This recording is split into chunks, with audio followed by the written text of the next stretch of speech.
오늘 읽은 말씀을 가지고 하나님이 헤롯에게 주신 피해라는 제목으로 함께 은혜를 나누려고 합니다. 여러분이 가진 성경에 빨간 잉크로 세례 요한의 죽음이라 그렇게 제목이 잡혀 있습니다만은 이 제목은 영감된 것은 아니 편집자들이 그냥 붙인 제목입니다만 실제 오늘 내용은 하나님께서 세례 요한에게 헤롯 왕에게 주신 기회다 이렇게 생각하면 되겠습니다.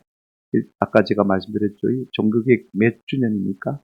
올해가 500? 네, 506주년.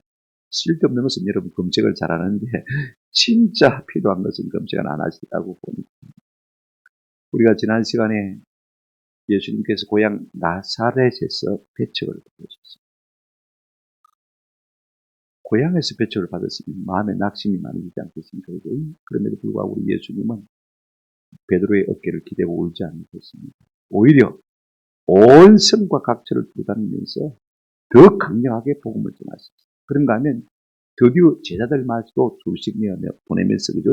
각지에 다니면서 전도하라라고 말씀하신 것을 우리가 잘 알고 있습니다.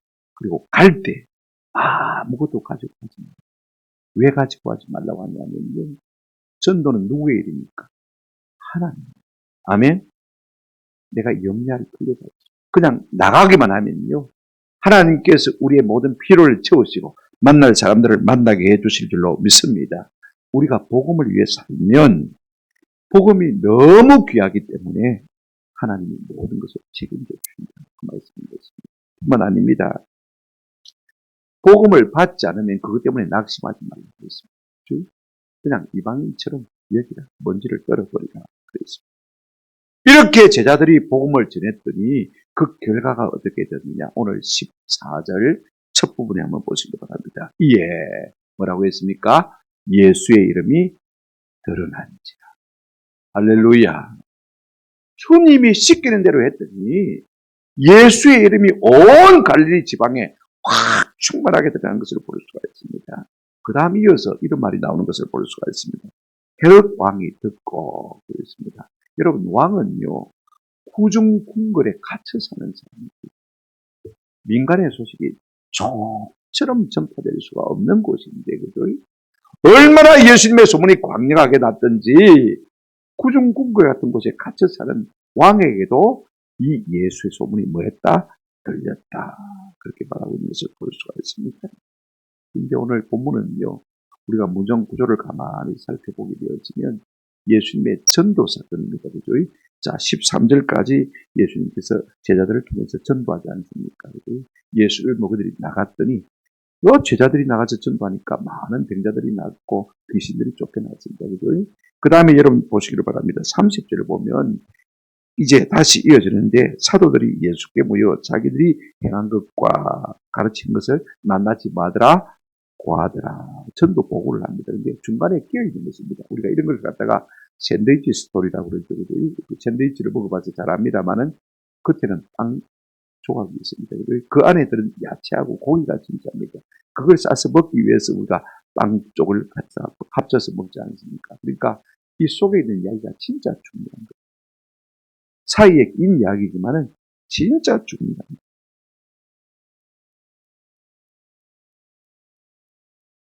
헤롯 왕이 예수님의 소문을 들었을 때 자기는요, 이 예수님이 자기가 목베어 죽인 세례 요한이 환생한 줄로 생각했던 것입니다. 무슨 말이냐면 예수의 소문을 듣자 양심의 가책을 느꼈다는 말씀인 것입니다. 오늘 본문은 세례 요한의 순교를 말하는 것 같지만 사실은 아닙니다. 하나님께서 이 일을 통해서 세례 요한의 만문을 드리시고 그 양심의 가책을 주신 거예요. 회개할 기회를 주신 거예요. 그 두려움을 통해서 이 헤롯 왕이 하나님 앞으로 회개하고 돌아오도록 그 만문을 두드리신 사건이 오늘 본문입니다. 종교개혁 기념주의가 아무런 상관이 없는 말씀들이 생각할 수 있지만 그렇지 않습니다. 하나님이요 얼마나 그때그때 본문을 절묘하게 우리 가운데 주시는지 말입니다. 오늘 우리에게 무슨 말씀하십니까? 내가 내게 기회를 줄 때 회개하라는 것입니다. 아멘? 오늘 이런 관점에서 우리가 본문을 살펴보시면서 은혜와 도전을 받았으면 좋겠습니다. 첫 번째로 이제 예수님에 대한 소문을 사람들이 들었지 않습니까? 그 사람들과 그 다음에 헤롯 왕도 들었는데 헤롯 왕의 반응이 어떤지를 우리가 한번 살펴보십시오. 예수님의 제자들이 나가서 예수님이 시킨 대로 예수 이름으로 말입니다. 복음을 전하니까 13절에 뭐라고 했습니까? 많은 귀신을 쫓아내니 많은 뱀자의 기름을 발라 고치더라. 누구의 이름으로요? 예수의 이름으로. 그러니까 예수의 소문이 온 갈릴리에 퍼진 것입니다. 많은 사람들이 예수의 소문을 들었습니다. 구중궁궐에 있는 헤롯도 예수의 소문을 들었습니다. 그들이 어떻게 반응하고 있습니까? 14절 세례 요한이 죽은 자 가운데 살아났도다. 그러므로 이런 능력이 그 속에서 일어나느니라 하고 15절 어떤 이는 그가 엘리야라 하고 또 어떤 이는 그가 선자니 옛 선자 중에 하나라. 그렇게 반하는 것을 볼 수가 있습니다. 여러분 사람들은 세례 요한이 예수님의 소문을 듣고 어떻게 생각하느냐 세 가지로 생각하는 것을 볼 수가 있습니다. 첫째는 세례 요한이 죽었다가 살았다 이렇게 생각했습니다. 오늘 14절 말씀이 조금 우리가 번역상 문제가 있습니다. 세 번역으로 보시면 이렇게 볼 수가 있습니다. 한번 같이 보실까요? 예수의 이름이 널리 알려지니 헤롯 왕이 그 소문을 들었다. 그 다음에 이제 이 세례 요한 예수님을 갖다가 세례 요한으로 착각한 사람 누구냐면요. 사람들입니다. 보십시오. 사람들은 말하기를 세례자 요한이 죽은 사람들 가운데 살아났다. 그 때문에 이런 능력이 나타난다. 그죠? 사람들의 생각인 것을 볼 수 있습니다. 그래서 세례 요한이 죽었다가 다시 살았다. 사람들이 그렇게 생각하십니다. 둘째로는요. 15절에 보시면 그들이 뭐라고 생각했습니까? 어떤 이는 그가 뭐다? 엘리야다. 엘리야는 구약 성경에서 가장 위대한 선자고 선제의 대표입니다. 많은 권세하고 권능을 한 사람이죠. 예수님께 권세가 많으니까 엘리야다. 그렇게 생긴 것을 볼 수가 있습니다. 그 다음에 15절 끝에 보시면 또 어떤 이는 그가 선지자니 옛 선자 중에 한 사람이다. 뭐 선지자 아니겠냐 하고 그렇게 생각한 것을 볼 수가 있습니다.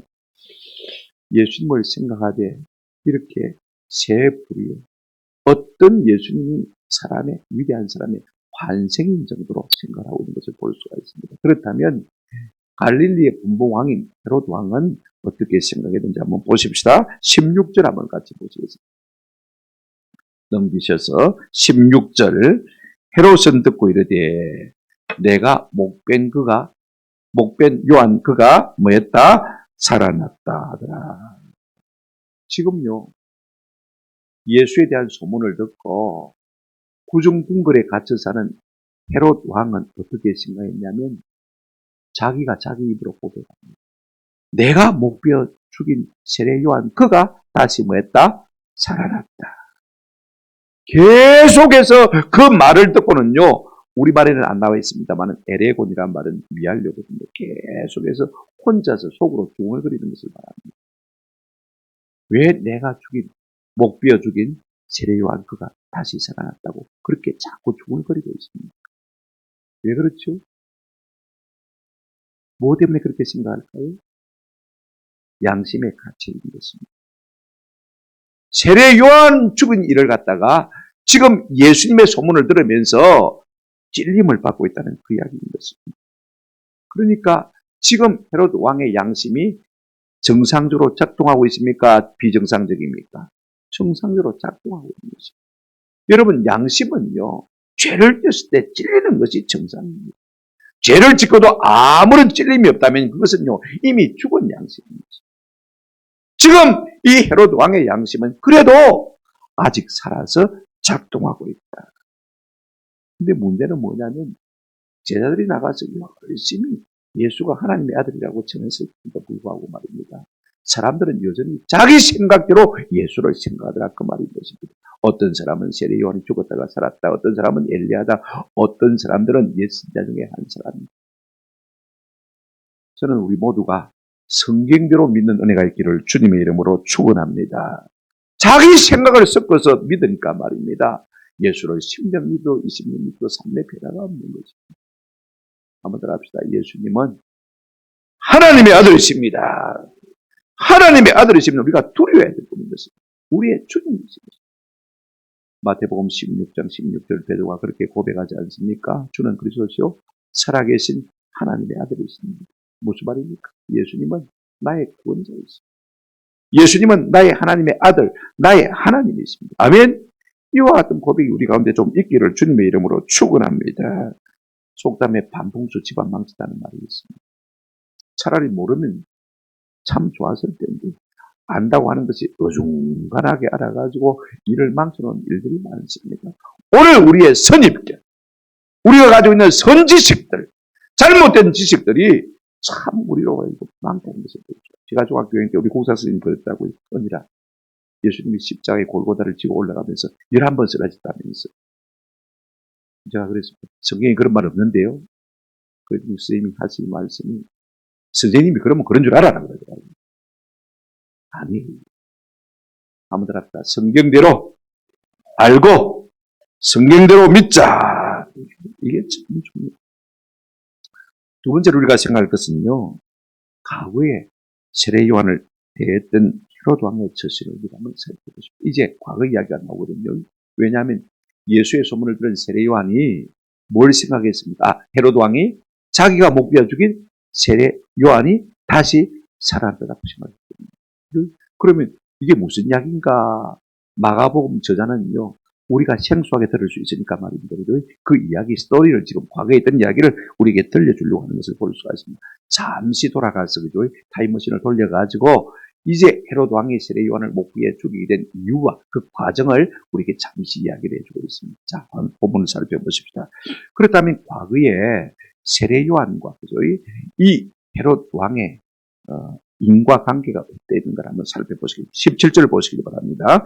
전에 헤롯이 자기가 동생 빌립의 아내 헤로디아에게 장가든 고로 이 여자를 위하여 사람을 보내 요한을 잡아 옥에 가두었더니 사람이 장가드는 것이 그죠? 지극히 당연한 일인데 어디에 장가를 뒀습니까? 오늘 본문 보십시오. 헤롯이 자기가 동생 빌립의 누구요? 아니 남의 아내를 빼앗아서 뭐 했습니까? 결혼했다 그 말인 거지. 그리고는 양심에 찔리니까 어떻게 했습니까? 세례 요한을 갖다가 자기 옥에다가 가둬버렸다. 그 이야기를 지금 하고 있는 것을 볼 수가 있습니다. 이 과정이 역사책에 그대로 나와 있습니다만은요. 이제 이 헤롯은 헤롯 대제가 아니고 그죠?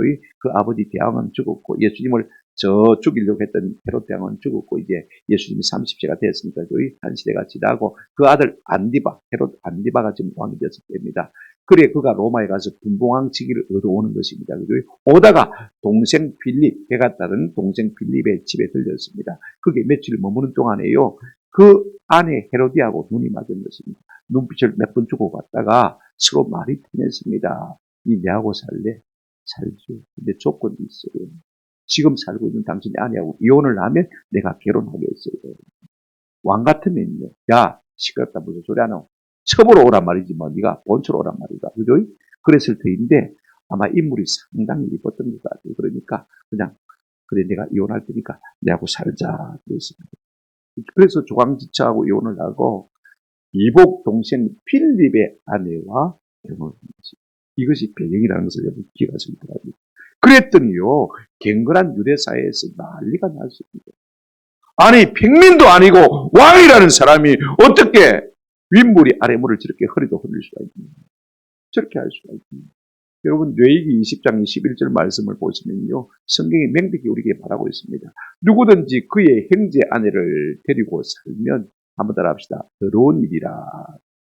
그가 그의 형제 하체를 범하니 그들에게 뭐가 없으리라? 차치리 저주받는다. 그 말인 거죠.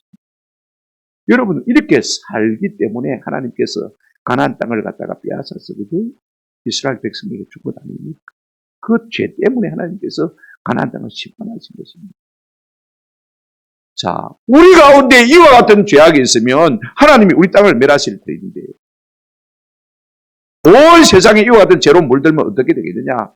경건한 사람들은 이구동성으로 왕 앞에 대놓고 말은 못하고 말입니다. 빅소리 못하고 자기들끼리는 쑥덕쑥덕거리고 있습니다. 아무도 왕 앞에 그런 말을 하는 사람이 없는데 여러분 성경 한번 보십시오. 18절 딱 한 사람이 있습니다. 같이 읽겠습니다. 시작. 이는 요한이 헤롯에게 말하되 동생의 아내를 취한 것이 옳지 않다 하였습니다. 자기들끼리는 쑥덕쑥덕하면서 왕 앞에서는 아무 말도 못하는데 광야의 외친 자의 소리로 살던 예수님의 전령으로 살던 여자가 낳은 자 중에서 가장 큰인 이 세례 요한이 말입니다. 대놓고 아무리 그렇지 왕이라도 그렇지 하나님의 말씀을 위배하고 그렇게 살 수 있는 옳지 않다. 성경이 어떻게 고쳐 외친 것이 이게 또 미알론입니다. 한두 번 그렇게 말한 것이 아니고 어느 시점부터 말입니다. 계속해서 지금 이 행위가 옳지 않다고 외치고 다니는 것입니다. 그랬더니요, 헤롯 왕과 그의 아내가 어떤 반응을 보입니까? 먼저 헤로디아의 반응을 보실까요? 그의 아내죠. 이제 빌립의 아내로 있던 사람을 자기가 취했으니까 그의 아내가 되었습니다만은요. 자, 18절 한번 보시도록 합니다. 19절. 헤로디아가 요한을 원수로 여겨 빌립의 아내였던 사람이 이제 자기 아내가 되었는데 요한이 자꾸 부정한 결혼을 했다고 떠들어대니까 나발 들고 다니니까 듣기가 싫은 거예요. 듣기가 싫은 정도가 아니라 막 죽이고 싶은 거예요. 헤로디아가 요한을 원수로 여겨 마했을 때 죽이고자 했을 때 하지 못한 것은 이렇게 말하고 있는 것을 볼 수 있습니다. 자꾸 자기 부정을 들춰내니까 말입니다. 양심의 가치가 되니까 견딜 수가 없는 거죠. 그래서 계속해서 마음속에 원한을 품었습니다. 그래서 계속해서 죽이려고 했습니다. 우리가 원문을 보면요. 전부 동사가 미완료 동사예요. 계속 그 짓을 하고 있다는 것입니다. 한번 그렇게 생각하고 만 것이 아니라 계속 죽이려고 도모를 한 것을 볼 수가 있습니다. 누가 세례 요한을 더 미워했냐면요. 이 헤롯 왕보다도 누구요? 그의 아내인 헤로디아가 훨씬 더 미워했습니다. 이 세벨과 같은 얘기죠. 왕은 자존심이 상했지만은 그래도 옳은 말을 하니까 듣고 마음에 새겼어요. 여러분 귀신이 더 무섭다라고 생각하는 사람은요. 아직 철이 안 든 사람입니다. 한번 더 합시다. 여자가 훨씬 더 무섭습니다. 살아보면 그렇습니다. 귀신은 안 무서워요. 여자가 훨씬 무서워요. 아니 감옥에 전어두어도 감옥에서 계속 씹어대니까 견딜 수 없는 거예요. 그래서 막 자객을 보내서 막 죽여버리고 시도 새도 없이 모르게 죽여버리고 그런 도모를 계속했다는 거죠. 그래서 어떤 의미에서는요. 남편 헤롯 왕이 그를 보호하기 위해서 감옥에 쳐넣은 거죠. 그래야 손을 못 댑니다. 20절 보세요. 그러면 헤롯 왕의 반응은 어떻습니까? 헤롯이 요한을 어렵고 거룩한 사람으로 알고 자기 옆에 선자가 얼마나 많습니까? 제사장이 얼마나 많습니까? 그런데도 자기 앞에서 빙소리 못하는 거예요. 그들은 꿀먹은 덩어리 같은데 광야에 외치는 소리로 사는 이 세례 요한은요. 듣거나 말거나 어떻게 생각하나 말거나 계속해서 쪼아댑니다. 그러니 마침내 세례 요한이 이 헤롯 왕이 생각할 때는 그가 진짜 다른 것은 다 같더라고. 이게 진짜. 그래서 어렵고 거룩한 사람으로 알고 한번 따라합시다. 두려워하여 보호하며 이것도 미알됩니다. 계속해서 존경한단 말이야. 네가 진짜 내가 잘못했지만은 잘못했다고 진짜 말해주는 사람이 진짜 당신, 진짜 친구기. 계속해서 마음으로 존경하고 그 다음에 한번 더 합시다. 보호하며 보호한다는 말은 이 자기 아내 헤로디아가 자객을 보내서 죽이려고 한두 번 도모했겠습니까? 그럼에도 불구하고 감옥에 딱 넣어서 집게 보호한 것을 말합니다. 근데 더 놀라운 것은요. 또 그의 말을 들을 때 두 가지 반응이 나타납니다. 하나는요. 크게 번민하면서도 양심에 찔리니까 마음의 고통을 당하는 것입니다. 계속 마음이 찔려서 번민을 합니다. 그런데 또 하나는요. 한번 보십시다. 번민을 하면서도 어떻게 들었다고요? 달갑게 들었다. 기쁘게 들었다. 그 말입니다. 매우 기쁘게 들었다는 것입니다. 이게 계속되는 이야기입니다. 자 보십시오. 존경하고 보호하고 말씀을 들을 때마다 양심의 찔림을 계속 받으면서도 계속해서 그 마음이 달갑게 기쁘게 그 말을 받아. 양심이 살아있습니까? 안 살아있습니까? 아직은 왕이지만 그 양심이 살아있는 것을 볼 수가 있습니다. 그의 말을 들을 그의 말이 무엇입니까? 세례 요한이 뭐라고 했습니까? 여러분 하나님의 복음 아닙니까? 뭐라고 했겠습니까? 회개하라 천국이 가까워. 내 뒤에 오시는 이는 성령으로 너에게 세례를 줄 것이다. 그를 영접하기만 하면 구원을 얻을 것이다. 이게 복음을 계속 전하는 거예요. 그 복음을 들을 때 범인을 하면서도 어떻게 들었다고요? 기쁘게 들었다. 그랬어요. 그런데 중요한 것은 이것입니다. 헤롯 왕의 결정적인 실수가 무엇이냐? 하나님의 말씀을 받을 때 계속 양심의 찔림을 받기도 하고 또 은혜를 받아서 그 마음이 그 말씀을 달갑게 받았습니다만은 끝까지 뭐하지 못했습니까? 결단하지 못한 것입니다. 세례 요한의 말씀도 좋지만 이복 동생 빌립의 아내인 헤로디아도 너무 좋아서 끊지를 못합니다. 하나님의 말씀도 좋고 세상도 좋은 것입니다. 두 마음입니다. 여러분 로마서 7장에 보면 사람은요 누구나 다 두 마음이 있습니다. 자, 7장 25절 보시면 우리 주 예수 그리스도로 말미암아 하나님께 감사하리로다. 그런즉 내 마음이 내 자신이 마음으로는 한번 따라합시다. 하나님의 법을 마음은 하나님의 법을 따라 살고 싶은데 육신으로는 제 법을 씁니다. 이것이 사도 바울의 고백입니다만은요 우리 모두의 마음이기도 합니다. 한편으로는 하나님의 말씀대로 살고 싶은 마음도 있는데 한편으로는 세상이 좋아가지고 세상 죄와 더불어서 어울려서 살고 싶은 마음도 우리 가운데 있더라 그 말인 것입니다. 오늘 헤롯 왕의 마음이 똑같은 것입니다. 우리가 깨달을 필요가 있습니다. 만약에 진짜로 헤롯이 예수를 믿고 성령이 그 마음 가운데 임했다면요 헤로디아를 끊었을 것입니다. 미안하다. 물리지. 그죠? 이 결혼 취소한다. 그리고는 그의 인생이 달라졌을 것이고 하나님께서 그의 생에 말할 수 없는 복을 주었을 것입니다. 그러나 이 헤롯은요 하나님의 말씀도 달갑게 받고 세상도 즐긴 것을 볼 수가 있습니다. 중요한 것은 이렇습니다. 사람이요 두 주인을 섬기면 언젠가는 한 주인을 선택해야만 하는 때가 온다는 사실인 것입니다. 이걸 우리가 알아야 합니다. 혹 이를 사랑하며 저를 미워한다. 헤롯 왕은 세례 요한의 복음을 듣고도요 계속 두 마음을 품었습니다. 그렇다면 세 번째로 우리가 생각할 것은 무엇이냐면 이 결과가 어떻게 되느냐. 하나님의 권고와 기회를 놓쳐버린 헤롯 왕은 그 결말이 어떻게 되는가를 우리가 한번 생각해 봤으면 참 좋겠습니다. 이 왕은요 양심이 그래도 작동하고 있습니다. 세례 요한의 말을 들을 때 마음의 찔림을 받으면서도 어떻게 했습니까? 달게 기쁘게 받았다고 했습니다. 그러나 여러분 언제까지나 이렇게 살 수가 없는 것입니다. 언젠가는 둘 중에 하나를 선택해야 되는 그런 결정적인 날이 온다는 것입니다. 한 남자가 두 여자를 사귄다고 생각해 보십시오. 언젠가는요 한 여자를 선택해야 되는 날이 오지 않습니까?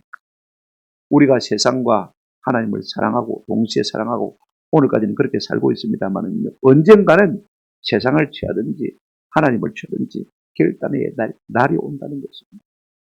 이걸 우리가 알아요. 세상은 주일날도 가서 즐기라고 그럽니다. 돈 벌라고 그럽니다. 알바라고 그럽니다. 하나님은 나만 섬기라고 말하고 있습니다. 우리가 여태까지는 대충 그렇게 살아도 될 것처럼 살아왔습니다만은 그러나 그날이 무한정 계속되지 않는다는 것입니다. 언젠가는 결단의 날이 오는데 이 헤롯 왕에는 어떤 날이었습니까? 자기의 생일이 아니었습니다. 성경을 보실까요? 21절 마침 기회가 좋은 날이 왔으니 곧 헤롯이 자기의 생일의 대신들과 청부장들과 갈릴리의 기인들로 더불어 잔치할세. 마침 자기의 생일이 자기가 결단해야 할 때가 된 것을 우리가 기억할 필요가 있습니다. 자기 생일이니까 왕이니까 말입니다. 많은 귀인들을 초청해서 거대하게 파티를 벌렸지 않겠습니까? 그런데 오늘 21절, 22절 보십시오. 헤로디의 딸이 친히 들어와서 춤을 추어 결혼 생일잔치니까 그죠? 음식도 있을 것이고 술도 있을 것이고 그죠? 노래도 있을 것이고 춤도 있을 것입니다. 근데 보통 우리가 궁정에서 잔치가 벌어지면요 궁중 전속 무희들이 있습니다. 그죠? 가수들이 있습니다. 그들이 나와서 춤을 추고 그들이 나와서 노래를 부를 것인데 오늘 보니까 헤로디의 딸이 어떻게 했다고 했습니까? 친히 이 말에는 복선이 깔려 있습니다. 이 일을 연출하고 기획한 자가 누구냐면 사실은요 그의 어머니 헤로디아인 것입니다. 자기 딸을 내보내가지고 이 왕의 마음을 거룩하게 만들고 있는 것을 보시죠. 보십시오. 헤로디의 딸이 친히 들어와서 춤을 추어 헤롯과 그와 함께 앉은 자들을 마게 앉으라 기쁘게 앉으라. 남자들은 단시에 동물입니다. 배부르고요. 그 다음에 한 잔 얼큰하게 되지면 그 다음에 눈이 개실질해지면서요. 마음이 혹 가버립니다. 굉장히 단시에 동물인데 보십시오. 뭐라고 말하고 있습니까? 자, 왕이 그 소녀에게 이르되 이제 젊은 아가씨가 와서 춤을 추는데 말입니다. 왕뿐만 아니라 막 귀인들이 막 술 마시고 한 잔이 됐는데 얼굴이 붉어서름해 있는데 말입니다. 그러다가 매혹적인 어떤 춤을 췄는지 모르겠습니다. 막 배꼽 춤을 췄는지 모르겠습니다만은 그죠? 그래 맞다. 막 완전히 막 쏙 빠진 것을 볼 수가 있습니다. 그러니까 왕이 너무 좋아라고요. 뭐라고 말하고 있습니까? 무엇이든지 네가 원하는 것을 내게 구하라. 내가 마겠다 주겠다. 그러니까 춤값이 이거 한번 생각해 보십시오. 내 친구 목사님이 오늘 페이스북에다가 벤츠 열쇠 사진을 하나 올려놨어요. 뭔고 싶어서 밑에 그에 가만히 보니까 딸이 자기한테 선물을 벤츠 한 대를 씁니다. 할만하니까 했겠죠. 그죠? 왕이니까 능력이 있지 않습니까? 그죠? 그런데 말이 그렇습니다. 무엇인지 내게 구하라. 그죠? 구하면 내가 다 주겠다. 자기가 전능하신 하나님도 아니고. 그 다음 말이 더 기가 찹니다. 자, 보십시오. 어떻게 말하고 있습니까? 23절 보십시오. 같이 한번 읽어보십시다. 또 맹세하기를 무엇인지 네가 내게 구하면 내 나라의 절반까지라도 주리라 하거든. 허세입니다. 이건요, 허세예요. 왜냐하면 지금 이 갈릴리 이스라엘 나라는 이스라엘 나라가 아니고 로마의 식민지입니다. 그죠? 자기도 왕이 아니고 말이 왕이지 로마 황제에게서 이 지역을 다스리라고 군수의 명령을, 즉 우리나라로 말하면 한 군수 정도 되는 것입니다. 그죠? 그 정도 되는 그런 지위를 안고 있는 그게 분봉왕입니다. 자기 나라가 아닙니다. 술이 그나하게 들어가고 중이 오르고 말입니다. 그죠? 자기 마음의 기분이 좋으니까 남자가 허세를 풍을 불고 있는 것입니다. 책임지도 못할 말을 하고 있습니다. 내 나라의 절반까지 큰일 나죠. 대부분의 로마 나라가 와서 쳐버릴 것입니다. 근데 앞에 있는 말이 참 중요합니다. 한번 따라합시다. 또 거듭, 앞에 있는 거듭 포라라는 말이 번역에 빠져 있습니다만 맹세하기가 여기 또 미할려입니다. 거듭 계속해서 내 맹세한다. 내 맹세한다. 내가 맹세한다. 맹세컨대 반드시 맹세할 건데 이 나라의 절반까지 내가 뭐든지 구해라. 그럼 얼마나 그드름을 피우고 있습니까? 술이 눈에 들어가고 숨이 눈앞에 어른거리니까 말입니다. 사람들이 이성을 잃어버린 것을 볼 수가 있습니다. 이 다음에 무슨 일이 벌어질지조차 생각지도 못하고 있는 것을 볼 수가 있습니다. 그랬더니 24절 한번 보시기 바랍니다. 그가 나가서 그 어머니에게 말하되 내가 무엇을 구하니? 그 어머니가 이르되 세례 요한에 뭘 구하라? 머리를 구하라. 엄마 들었지? 왕이 뭐든지 준다는 거야. 뭐 구했고? 이나 두 말 하면 잔소리지. 세례 요한이 목을 달고 이미 다 짜고 모전 여전입니다. 다 알고 있는 거예요. 다 기획된 것입니다. 누구만 모르고 있습니까? 왕만 모르고 있는 것입니다. 그 양심이 살았어. 번민하면서도 하나님의 말씀을 달게 받던 이 헤롯 왕이 말이에요. 이제는 결단해야 될 순간이 온 것을 볼 수 있습니다. 그랬더니 25절 보시기 바랍니다. 그가 곧 왕에게 곧 적시로 왕에게 급히 들어갔어요. 여러분 사람들이요 좋은 일을 하면 잊었거든요. 예배 오라 가면 내가 세워라 내워라 가면서 지각해 가면서 옵니다. 어디 놀러 가자 그러면요 1시간 전에 옵니다. 그렇지 않습니까? 뭐 놀러 가는 게 죄가 아니고 자기가 좋은 일은 얼마나 행동이 빠른지 모릅니다. 곧 급히 이 다 마음속에 미리 다 계획이 되어 있습니다. 과이르데 세례 요한의 머리를 소반에 얹어 여기 또 곧 나오죠. 그죠? 여기에 곧이란 말은 헬라 단어가 조금 다릅니다. 조금 다릅니다. 한번 따라 당장에 좀 이따가 천천히 목표 달란 말이 아니고 지금 달. 우리가 마태복음 병행구절을 봐도 여기서 목을 달라 그렇게 말하고 있는 것을 볼 수가 있어요. 보십시오. 마태복음 14장 8절에 그가 제 어머니의 시킴을 듣고 이르되 세례 요한의 머리를 소반에 얹어. 어디 있어요? 여기 있어요. 지금 당장.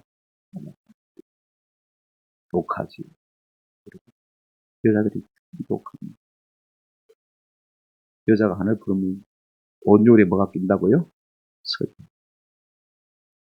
그래도 헤롯 왕은요, 세례 요한의 말을 범민을 하면서도 뭐 했습니까? 달게 받습니다. 이 헤로디아는 그런 것이 전혀 없어요. 양심의 가책이 없어요. 오히려 원수로 삼고 죽이려고 하는 것을 볼 수 있어요. 그리고는 결국 이 일을 해야 되는 것을 볼 수가 있어요. 결국 어떻게 합니까? 오늘 본문 보십시오. 26절 왕이 많아 심히 근심합니다. 수립. 그때서야 자기가 무슨 일을 저지르는지를 깨닫게 됐어요. 여기 심히 근심했다는 말은요. 성경에 5번 나오는데 예수님께서 주로 쓰여진 말입니다. 마태복음 우리가 26장 38절 보면 우리 주님이 겟세마네 동산에서 이 말을 쓰고 있는 것을 볼 수가 있습니다. 이에 말씀하시되 한번 따라합시다. 내 마음이 매우 고민하여 심히 고민. 예수님께서 십자가를 앞에 두고 기도하시기 전에 이 말을 썼습니다.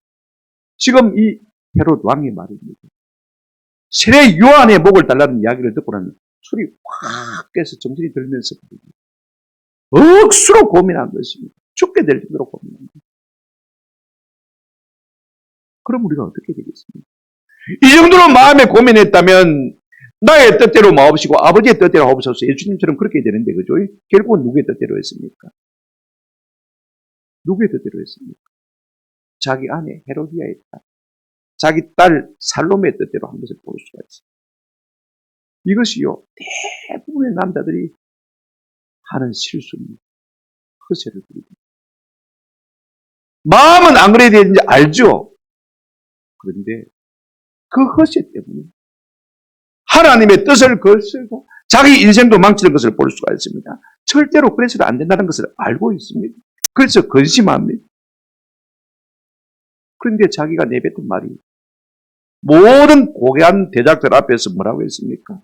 거듭 내가 무엇인지 원하면 내 나라의 절반이나 주겠다고 맹세까지 했는데 만약에 거절하면 내 호탕함이, 내 위상이, 내 위신이, 내 체면이 어떻게 되겠느냐?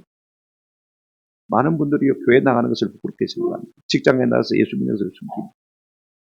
금년 경찰서만 해도 예수 믿는 사람 상당히 많은데 그래도 자기가 교회 나간다는 걸 다 숨기고 있어요.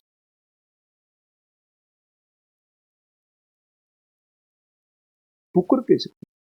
자기 체면을 생각합니다.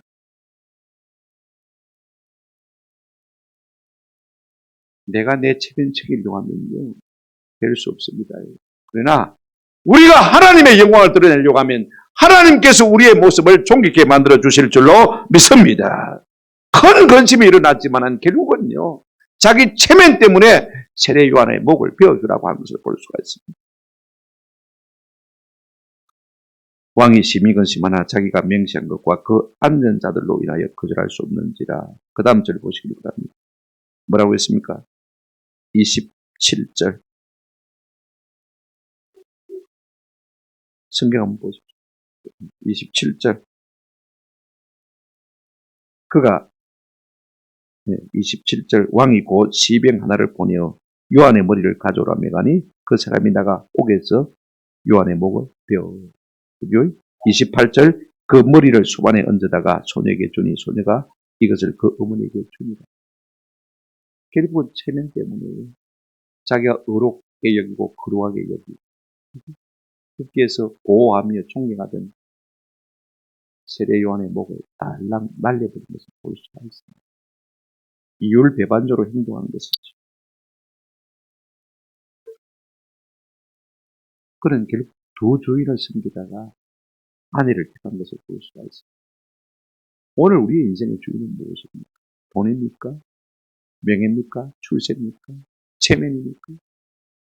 우리 예수님 이런 말씀하셨습니다.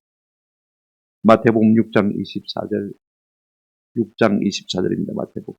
한 사람이 두 주인을 섬기지 못할 것이니 혹 이를 미워하고 저를 사랑합니다. 혹 이를 죽이고 저를 경히 여깁니다. 너희가 하나님과 재물을 뭐에 섬기지 못한다? 계마에 섬기고. 우리가 하나님과 세상을 계마에 섬기고 싶어요. 지금까지는 그래 왔다 할지라도 언젠가는 하나님께서 둘 중에 하나를 결단하라고 말해주십니다. 그러나 결국 이 헤롯 왕은요, 세상을 취하고 만 것을 우리가 잘 알고 있지 않습니까? 말씀을 맺으려고 합니다. 이렇게 해서 헤롯 왕의 이야기가 끝난 것 같습니다. 근데 누가복음 23장을 보면 다시 헤롯 왕이 등장하는 것을 볼 수가 있습니다. 예수님이 이제 빌라도 앞에서 재판을 받습니다. 아무리 총독 빌라도가 재판을 해봐도 예수님이 죄가 없어요. 그런데 유대인들은 자꾸 예수님을 십자가에 못 박아줍니다. 골치가 아픕니다. 그래서 한 가지 생각한 것이 뭐냐면 도대체 예수님이 어디 출신이고 물어봤더니 말입니다. 갈릴리 출신이다. 마침 그때 헤롯 왕이 예루살렘에 와 있었습니다. 보십시오. 누가복음 23:7절에 헤롯의 관할에 속한 줄 알고 헤롯에게 보더니 그때 헤롯이 예루살렘에 뭐하더라? 있더라. 아구가 딱 맞아지는 것을 볼 수 있어요. 그래서 예수님을 갖다가 헤롯에게 재판해달라고 이첩을 시켰습니다. 그래 예수님이 이제 헤롯 왕 앞에 서게 되는데 23장 8절을 보시기 바랍니다. 헤롯이 예수를 보고 매우 기뻐했습니다. 왜냐하면 그렇지 않습니까? 얼마 전에 자기가 뭐라고 생각했습니까? 예수가 자기가 목에 죽인 누구라고 생각했습니까? 세례요한이라고 생각했어요. 자기 양심은 찔렸지만은 그죠? 늘 믿고 따랐던 그 사람인데 그의 소문을 들었으므로 예수의 소문을 들었기 때문에 내가 저 사람 한번 평소에 봤으면 좋겠는데 늘 그런 생각을 가져온 것입니다. 또한 무엇이나 이적 행하심을 볼까 합니다. 소문을 많이 들었으니까 그분이 무슨 이적 행할까. 그렇게 해서 이제 예수님을 만나는 것을 굉장히 기쁘게 여겼습니다. 그래서 이어서 뭐라고 합니까? 9절 한번 보시기 바랍니다. 자, 같이 한번 읽어보십시다. 시작. 여러 말로 물으나 아무 말도 대답하지 아니하시니라. 자꾸 관심을 갖고 자기는 좋아서 반가워서 예수님께 이것도 묻고 저것도 묻고 이 말 묻고 저 말 묻고 계속 물었습니다. 그런데 예수님의 반응은 무엇입니까? 묵묵부답, 냉담이었습니다. 이걸 아세요? 예수님이요, 이 대제사장과 서기관과 바리새인들 앞에 책벌을 받을 때도 할 말은 다 했습니다. 그죠? 빌라도 앞에서도 내가 왕이다 할 말은 다 했습니다. 그런데 유일하게 재판석 앞에서 아무 말도 하지 아니하신 곳이 바로 이곳입니다. 어느 성경을 봐도요, 헤롯 앞에서는 예수님께서 입도 딸싹 안 했어요. 이게 무슨 말씀이겠습니까? 왜 이것을 성경에 기록하고 있는 것입니까?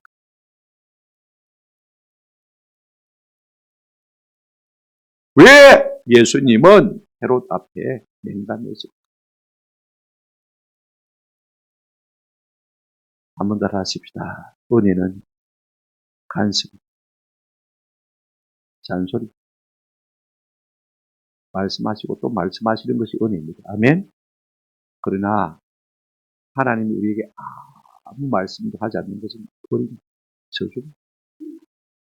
이사야 30장 20절, 21절 보시면 주께서 너희에게 혼란의 떡과 고생의 물을 주시나 내 스승은 다시 숨기지 아니하니 내 눈이 네 스승을 볼 것이며 같이 읽겠습니다. 21절 너희가 오른쪽으로 치우치든지 왼쪽으로 치우치든지 내 뒤에서 말소리가 네 귀에 들려 이르기를 이것이 바른 길이니 너희는 이리로 가라 할 것입니다. 우리가 좀 가난해도 괜찮아요. 좀 힘들게 살아도 괜찮아요. 좀 병이 들어도 괜찮아요. 그런데 그럼에도 불구하고 하나님의 말씀이 들려오면 그것이 은혜입니다. 아멘. 양심에 찔림이 있다면 그것이 은혜입니다. 하나님이 그래도 나를 간섭하고 계시다는 증거입니다. 나를 사랑하고 계시는 증거인 것입니다. 우리가 환난 가운데 있을 때 하나님께서 계속 은혜를 주십니다. 내 스승은 숨기지 아니할 것이다. 말씀은 숨기지 아니할 것이라고 했습니다. 이 길이 정론이 이 길로 가라. 이 말씀을 해주시는 것이 하나님의 은혜 중에 은혜인 줄로 믿습니다.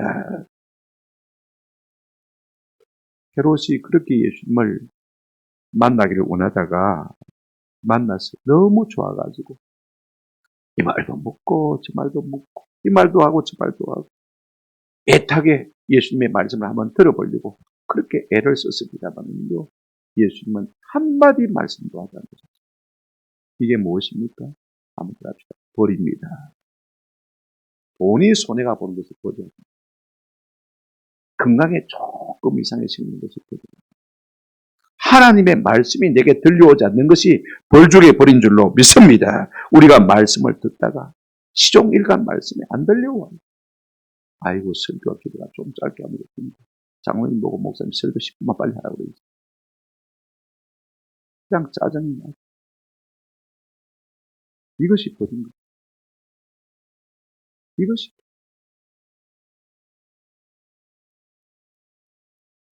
하나님은 헤롯에게 한번 더 합시다. 은혜를 거두셨습니다. 이것이 헤롯에게 마지막 기회였어요. 우리는요, 언제까지나 하나님께서 우리 가운데 은혜를 거두지 않을 것이라고 생각합니다. 그래서 양다리 걸치고 살아갑니다. 그러나 우리 하나님은 언젠가는 우리에게 결단하라고 요구하실 때가 있다는 것입니다. 양심의 가책을 주시고 찔림을 주시고 거듭거듭 말씀해 주실 때 돌이키는 은혜가 있기를 주님의 이름으로 축원합니다. 고린도 후서 6장 1절 2절에 사도 바울은 우리에게 이렇게 말하고 있습니다. 2절입니다. 이르시되 내가 은혜 베풀 때 너에게 듣고 구원의 날에 너를 도왔다 하셨으니 보라 지금은 은혜 받을 만한 보라 지금은 구원의 날이다.